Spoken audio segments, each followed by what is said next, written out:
Afrique Sport, la matinale du mardi, c'est parti et nous la débutons comme toujours en Afrique du côté du Nigeria. Ici, le sélectionneur Gernot Rohr a fait le point sur son avenir avec les Super Eagles. Interrogé par nos confrères d'Europe 1, le coach allemand annonce l'existence de pourparlers avec la Fédération nigériane de football au sujet d'une prolongation de son bail. Je viens de recevoir une proposition de prolongation. Mon contrat se termine le 30 juin. On discute au sujet de mon avenir. Je vais me pencher là-dessus. Sur le banc depuis août 2016, le technicien de 66 ans a notamment dirigé le Nigeria à la Coupe du Monde 2018 et à la Coupe d'Afrique des Nations 2019. Et nous resterons au Nigeria pour parler de la situation de Dickson Etuwu, l'ancien international nigérian, est dans de sales draps en Suède après sa suspension pour 5 ans pour avoir arrangé un match. Les faits remontent à mai 2017. L'ex-Super Eagle a offert $160,000 au gardien de l'AEK pour qu'il fausse un match de championnat contre IFK Gothenburg, mais Kyriakos Istamotopoulos n'a pas accepté l'offre. Le match a été reporté à une autre date après la révélation du joueur. Etuwu évoluait à l'époque à IFK Rochdolm, qu'il a rejoint en août 2017 en provenance justement de l'AEK. Il échappe à la prison mais devra servir 5 ans de suspension de toute activité liée au football en Suède.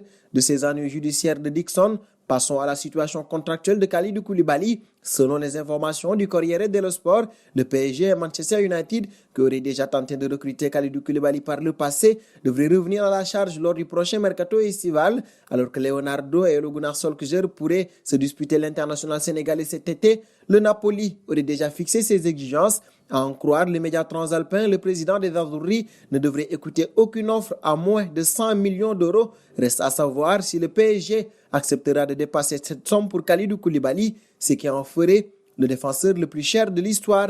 De la situation de Kalidou Koulibaly, nous passons à celui de Thomas Partey pour fermer cette fenêtre Afrique de notre matinale. Devant l'intérêt pressant d'Arsenal, l'Atlético de Madrid est forcé de faire une nouvelle proposition aux joueurs selon la presse anglaise.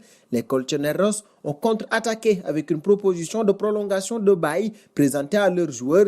La nouvelle offre de l'Atlético de Madrid doublerait le salaire actuel de Partey de 75 000 euros par semaine et porterait la clause libératoire du joueur à plus de 100 millions d'euros. Très convoité, Partey est suivi par Arsenal et Manchester United selon les médias anglais. Et nous voici à la seconde partie de notre matinale. Nous la débutons avec l'UEFA. Son président, Alexander Seferin, doit maintenant savoir comment les coupes européennes vont se terminer, ce qui ne sera pas le cas si les différents championnats nationaux reprennent et se finissent ce lundi. Répondant au Corriere della Sera, le patron de l'UEFA a évoqué la situation actuelle et les nombreux soucis qu'il doit régler sans réellement avoir toutes les cartes dans les mains.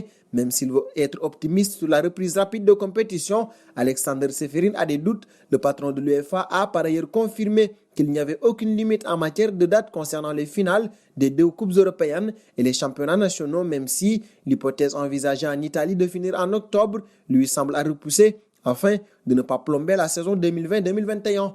De l'UEFA, nous passons à la Bundesliga. À l'arrêt depuis un mois, le championnat d'Outre-Rhin pourrait repartir le 9 mai prochain. D'après ce qu'a indiqué le Premier ministre bavarois, il s'est exprimé en conférence de presse indiquant qu'il était tout à fait imaginable que le championnat puisse repartir à cette date, mais à condition que les conditions sanitaires soient bien respectées. Et bien sûr, il n'est pas question de jouer avec des supporters, les rassemblements avec du public étant interdits jusqu'au 31 août prochain. Ces déclarations ont été très bien accueillies par Christian Seifert, le président de la Ligue allemande. Ce sont des signaux positifs qui ont été envoyés. Cela donne aux 2 ligues une perspective importante, a-t-il confié.